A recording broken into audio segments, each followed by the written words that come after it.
Welcome to the channel guide pharma line. आज के इस वीडियो में हम बात करने वाले हैं B pharma first year first semester के subject human anatomy and physiology के बारे में।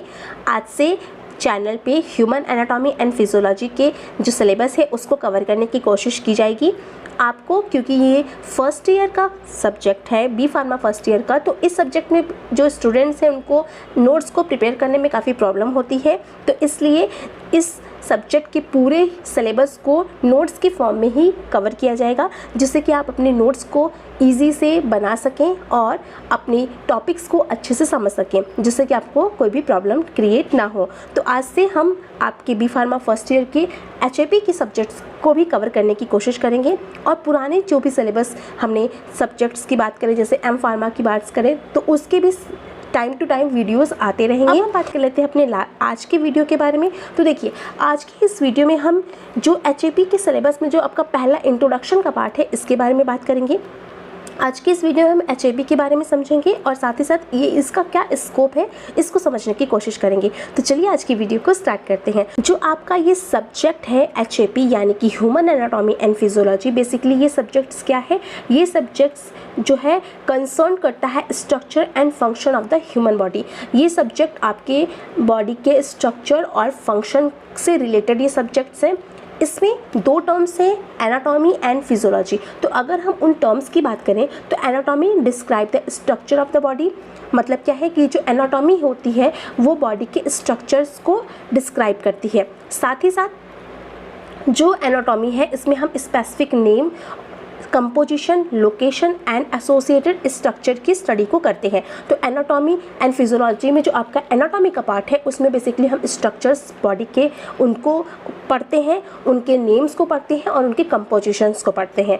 और अगर हम बात करें एनाटॉमी की, तो ये एक कटिंग ओपन, इसका मतलब होता है अ कटिंग ओपन, यानी कि इसको हम plane or map of the body बोल सकते हैं। तो ये जो आपकी एनाटॉमी है वो है मैप ऑफ द बॉडी, क्योंकि मैप क्या होता है, एक स्ट्रक्चर होता है। सेम वैसा ही एनाटॉमी भी है, एक कटिंग ओपन है, मतलब कि ये भी एक तरीके का मैप है। तो क्या है anatomy, a cutting open, it is a plan or map of the body. तो ये एक प्लेन या फिर मैप है बॉडी का। नेक्स्ट क्या है, physiology study the function of each structure individually and in combination with other structure. तो फिजियोलॉजी क्या होती है, फिजियोलॉजी जो होती है वो आपकी बॉडी के जो स्ट्रक्चर्स हैं, यानी कि जो हमने एनाटॉमिकल स्ट्रक्चर्स पढ़ रखे हैं उनके क्या इंडिविजुअल फंक्शन है और कॉम्बिनेशन के साथ क्या फंक्शंस होते हैं। यानी कि अगर हम ऑर्गन्स की बात करें तो सिंपल एक ऑर्गन का क्या स्ट्रक्चर है और उसका क्या फंक्शन है, और साथ ही साथ दो ऑर्गन्स, तीन ऑर्गन्स आपस में कॉम्बिनेशन के साथ क्या फंक्शंस करते हैं, इसकी जो स्टडी होती है उसको हम फिजियोलॉजी में करते हैं। तो ये हो गया हमारा फिजियोलॉजी का मतलब। तो हमेशा जो एनाटॉमी एंड फिजियोलॉजी होगा वो हमेशा साथ में वर्क करेगा। तो नेक्स्ट पॉइंट है anatomy and physiology always work together, ये हमेशा साथ में काम करेंगे। अब अगर हम बात करें कि एनाटॉमी की अगर हम बात करते हैं तो एनाटॉमी को बेसिकली टू पार्ट्स में डिवाइड किया गया है। तो the study of anatomy is divided into two major fields. दो मेजर फील्ड्स कौन कौन सी हैं, पहला है ग्रॉस एनाटॉमी और दूसरा है माइक्रोस्कोपिक एनाटॉमी। अब देखिए, ग्रॉस एनाटॉमी एंड माइक्रोस्कोपिक एनाटॉमीज क्या होती हैं। ग्रॉस यानी कि लार्ज, अगर हम लार्ज स्केल की बात करते हैं तो वो होता है ग्रॉस। तो ग्रॉस एनाटॉमी में हम स्टडी करते हैं लार्जर विजिबल स्ट्रक्चर की। तो क्या है, gross anatomy is the study of the larger visible structure. और अगर हम बात करें माइक्रोस्कोपिक एनाटॉमी की, तो इसमें बेसिकली हम टू स्मॉल स्ट्रक्चर्स की स्टडी करते हैं। क्योंकि देखिए, एनाटॉमी में हमें स्ट्रक्चर्स की स्टडी करनी है और ये एनाटॉमिकल स्टडी दो तरीके की है, एक है ग्रॉस और एक है माइक्रोस्कोपिकल। तो ग्रॉस में हम जो बड़े ऑर्गन्स होंगे उनकी स्ट्रक्चर्स की स्टडी को करेंगे, और माइक्रोस्कोपिक एनाटॉमी में हम जो स्ट्रक्चर्स हैं उनके छोटे छोटे टू स्मॉल पोर्शंस जो होंगे उनके बारे में स्टडी करेंगे। जैसे कि आपकी बॉडी में सेल्स होती हैं, टिश्यूज़ होते हैं, उनके बारे में हम बात करेंगे। तो इस तरीके से एनाटॉमी दो पार्ट्स में डिवाइडेड है। अब देखिए, अगर हम बात करें कि जो आपकी ग्रॉस एनाटॉमी है इसमें हम क्या क्या करते हैं, तो जो हमारी ग्रॉस एनाटॉमी जिसमें हम लार्जर स्ट्रक्चर्स की बात कर रही हैं, ये बेसिकली 5 मेजर डिविजन्स में डिवाइडेड है, जिसमें है surface anatomy, regional anatomy, systemic anatomy, developmental anatomy and clinical anatomy. तो इसके आपको नाम याद होने चाहिए कि ग्रॉस एनाटॉमी में हम क्या क्या करते हैं। तो सरफेस एनाटॉमी क्या है, जब हम किसी भी बॉडी के सरफेस की अगर हम बात करें, बॉडी के सरफेस की स्टडी करेंगे तो वो ग्रॉस एनाटॉमी का पार्ट होगा। और अगर हम रीजनल एनाटॉमी की बात करें तो कोई भी ऑर्गन्स कहाँ किस रीजन्स पे सब्स्टिट्यूट है, किस रीजन्स पे प्रेजेंट है, उसकी अगर हम बात करेंगे तो हमारा रीजनल एनाटॉमी। सिस्टेमिक एनाटॉमी की अगर हम बात करेंगे तो किस सिस्टम से वो वर्क कर रहा है इसके बारे में बात होगी। डेवलपमेंटल एनाटॉमी में कैसे वो डेवलप हो रहा है, और क्लिनिकल एनाटॉमी में उससे रिलेटेड डिजीजेस की बात होगी। तो इस तरीके से ये हमारे एनाटॉमी, ग्रास एनाटॉमी के पार्ट्स हैं। अब अगर हम बात कर लेते हैं माइक्रोस्कोपिक एनाटॉमी की, तो माइक्रोस्कोपिक एनाटॉमी जो आपके एनाटॉमी का सेकंड पार्ट है, ये दो तरीके का है, दो पार्ट्स में ये डिवाइडेड है। पहला है सिस्टोलॉजी और दूसरा है हिस्टोलॉजी। सिस्टोलॉजी जो है उसमें हम स्टडी करते हैं स्ट्रक्चर्स ऑफ द सेल की। तो सिस्टोलॉजी क्या है? The study of the cell and their structures. जब हम, क्योंकि माइक्रोस्कोपिक किस तरीके का पार्ट है, माइक्रोस्कोपिक हमारा माइनर, छोटे स्मॉल सेक्शंस में जब हम स्टडी करते हैं, एनाटॉमिकल स्ट्रक्चर्स स्टडी करते हैं तो उसको बोलते हैं। तो ये जो स्ट्रक्चरल स्टडी है, एनाटॉमिकल स्ट्रक्चरल स्टडी, तो उसमें क्या है, हम क्या कर सकते हैं, दो तरीके से करते हैं। एक है हमारा सिस्टोलॉजी, जिसमें हम उस एनाटॉमिकल स्टडी में जब हम सेल्स की बात करेंगे, क्योंकि सबसे छोटा क्या होता है बॉडी में, वो सेल्स होता है। तो जब हम सबसे छोटी यूनिट पे बात करेंगे यानी सेल्स की बात करेंगे तो उसको हम बोलते हैं सिस्टोलॉजी। और अगर हम टिश्यूज़ की बात करेंगे तो उसको बोलेंगे हिस्टोलॉजी, क्योंकि हमने आपको पहले ही बता दिया है कि जो ग्रॉस एनाटॉमी है वो लार्जर स्केल पे बात होगी, बॉडी के ऑर्गन्स के बारे में होगी, बॉडी के सरफेस के बारे में बात होगी। लेकिन माइनर जो माइक्रोस्कोपिक एनाटॉमी है उसमें हम माइन्यूट चीज़ों को कवर करेंगे। तो माइन्यूट बॉडी में दो ही चीज़ें हैं, एक आपका सेल है, दूसरा टिश्यू है। तो सेल की स्टडी को हम सिस्टोलॉजी में पढ़ेंगे और टिश्यूज़ की स्टडी को हम हिस्टोलॉजी में पढ़ेंगे। तो ये होता है हमारा सिस्टोलॉजी एंड हिस्टोलॉजी। अब अगर हम बात करें स्कोप ऑफ एनाटॉमी की, तो देखिए जैसा कि हमने आपको पहले ही बता दिया है कि एनाटॉमी क्या है, स्ट्रक्चर है किसी भी बॉडी के अंदर कितने भी जो ऑर्गन्स पाए जा रहे हैं, क्योंकि बॉडी के अंदर जितने भी ऑर्गन्स पाए जा रहे हैं उनका क्या स्ट्रक्चर है, यही हम एनाटॉमी में पढ़ रहे हैं। तो एनाटॉमिकल स्ट्रक्चर को हम बोलते हैं एनाटॉमी, और उस स्ट्रक्चर्स के क्या फंक्शन है इसको हम फिजियोलॉजी में कवर करते हैं। तो अब देखिए जो स्कोप ऑफ द एनाटॉमी है ये बेसिकली इन्हीं दोनों के जो मतलब है, यानी कि इन दोनों का जो काम है उसी से रिलेटेड इनका स्कोप भी होगा। तो इसमें क्या है, पहला जो स्कोप है हमारा वो है anatomy and physiology help to study the structure and function of the individual body parts and how their action affect the whole body. क्योंकि एनाटॉमी स्ट्रक्चर को रिलेट कर रहा है और फिजियोलॉजी फंक्शन को रिलेट कर रहा है, तो इस तरीके से जब दोनों स्टडी को हम साथ में करते हैं, यानी एनाटॉमी एंड फिजियोलॉजी की स्टडी को हम साथ में करते हैं, तो ये हमें हेल्प करता है किसी भी बॉडी के स्ट्रक्चर्स को और फंक्शन को आइडेंटिफाई करने में।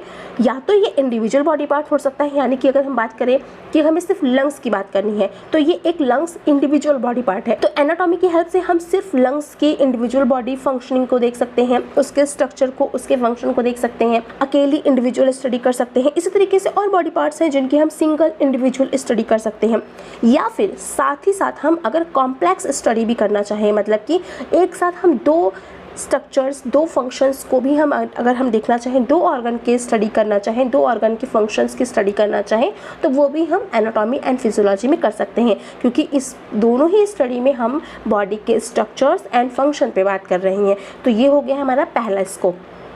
सेकेंड स्कोप की अगर हम बात करें तो anatomy and physiology help in the understanding the health status of the patient. क्योंकि देखिए, क्योंकि एनाटॉमी क्या है, बॉडी के जो ऑर्गन्स हैं उनके स्ट्रक्चर से रिलेटेड है, और फिजियोलॉजी है बॉडी के स्ट्रक्चर्स के फंक्शन से रिलेटेड। तो अगर किसी भी बॉडी में कोई भी पर्सन है, उसकी बॉडी का हेल्थ स्टेटस अगर गड़बड़ होगा तो उसके या तो फिजियोलॉजिकल चेंजेस कुछ होंगे या तो उसके एनाटॉमिकल चेंजेस होंगे, यानी कि बॉडी के ऑर्गन्स के जो फंक्शंस हैं वो कब इफेक्ट हो सकते हैं, या तो उस बॉडी के ऑर्गन में कोई प्रॉब्लम आ जाए या फिर उस बॉडी की वर्किंग में किसी भी तरीके की दिक्कत आ जाए, तो इसी तरीके से हो सकते हैं। तो इन चीज़ों की स्टडी के के लिए भी हमारा HAP काम करेगा, यानी कि ह्यूमन एनाटॉमी एंड फिजियोलॉजी काम करेगा।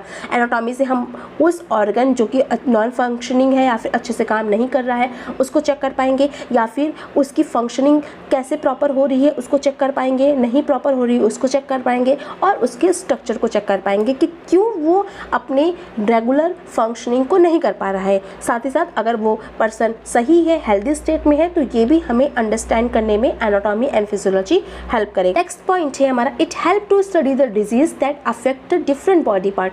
तो जैसे कि अब किसी भी अगर बॉडी में कोई भी डिजीज़ अफेक्टेड हो जाती है, किसी भी बॉडी में किसी भी पर्सन कोई भी किसी भी तरीके की डिजीज़ अगर हो जाती है, तो उस डिजीज़ को स्टडी करने में भी हमारा दोनों ही एनाटॉमी एंड फिजियोलॉजी हेल्प करेंगे। क्योंकि देखिए क्या है, it help to study the disease affect different body part. मतलब कि अगर मान लीजिए कोई भी पर्सन को कोई भी डिजीज़ है, फॉर एग्जाम्पल किसी भी पर्सन को अगर हेपेटाइटिस है, तो हेपेटाइटिस लीवर में होता है, तो अगर किसी भी पर्सन को हेपेटाइटिस है तो ये आइडेंटिफाई करने में कि उस पर्सन को हेपेटाइटिस है, ये एनाटॉमी एंड फिजियोलॉजी काम करेगा। क्योंकि फिजियोलॉजी में लीवर प्रॉपर फंक्शन नहीं करेगा, और एनाटॉमिकल अगर हम स्ट्रक्चर की बात करेंगे तो वो एनाटॉमिकल स्ट्रक्चर जो लीवर का नॉर्मल एनाटॉमिकल स्ट्रक्चर है वो डिजीज़ के होने की वजह से गड़बड़ हो जाएगा, चेंज हो जाएगा। तो इस तरीके से उसकी हेल्दी स्टेट को समझने के लिए, उसमें वो डिज़ीज़ कौन सी डिज़ीज़ हुई है उसको समझने के लिए हमारा एनाटॉमी एंड फिजियोलॉजी हेल्प करता है कि कोई भी डिज़ीज़ किसी भी ऑर्गन को किस तरीके से इफेक्ट कर रही है,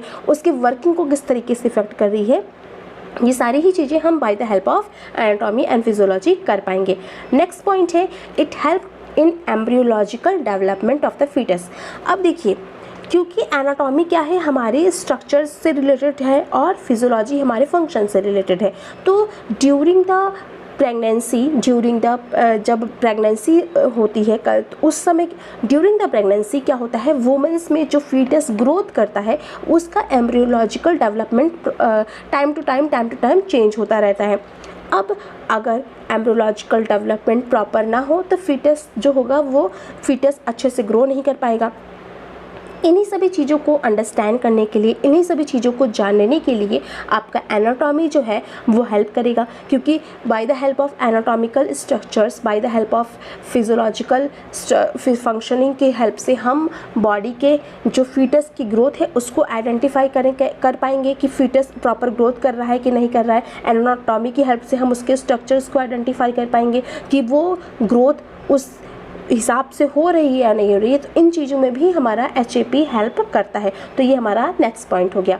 इसके अलावा क्या है, it help in the identification of pathological changes that happen during the disease condition. तो मान लीजिए कि अगर कोई डिज़ीज़ किसी भी पर्सन को हो जाती है, तो हमेशा वो डिज़ीज़ किसी भी पर्सन को जब होगी तो वो उसमें कुछ चेंजेस करेगी, और ये चेंजेस नॉर्मल हेल्दी इंडिविजुअल से चेंज होंगे। जैसे कि अगर हम बात करते हैं कि किसी भी पर्सन को अगर लीवर की ही डिजीज़ मान के चलते हैं कि सिरोसिस हो चुका है, उस कंडीशन में आपका जो हेल्दी लीवर होगा वो अलग होगा। हेल्दी लीवर हमारा क्या है, हेल्दी लीवर हमारा अलग तरीके से दिखेगा। लेकिन अगर हम बात करेंगे, अगर उसमें कोई पैथोलॉजिकल चेंजेस, यानी कि उसको कोई डिजीज़ है, यानी कि उसको हेपेटाइटिस ही है, सिरोसिस है, हेपेटाइटिस है, तो उस केस में क्या होगा, जो लीवर का नॉर्मल स्ट्रक्चर है वो चेंज हो जाएगा, उसमें प्रॉब्लम्स आने लगेंगी, उसके फंक्शंस में प्रॉब्लम आने लगेगी, उसके स्ट्रक्चर में प्रॉब्लम आने लगेगी। तो इसकी हेल्प से क्या पैथोलॉजिकल चेंजेस हुए हैं ड्यूरिंग द इन्फेक्शन के समय, यानी कि सिरोसिस के समय, हेपेटाइटिस के समय, कोई भी कंडीशन के समय नॉर्मल लीवर में और इन्फेक्टेड पर्सन के लीवर में क्या चेंजेस आए हैं, किस तरीके की चेंजेस आए हैं, इन सभी चीज़ों को चेक करने में भी HAP अपना एक इम्पॉर्टेंट रोल प्ले करता है। क्योंकि उससे हम पैथोलॉजिकल चेंजेस देख पाते हैं कि नॉर्मल में और इन्फेक्टेड पेशेंट में किस तरीके का डिफरेंस पाया जा रहा है। इसके अलावा it help to maintain the treatment of the disease.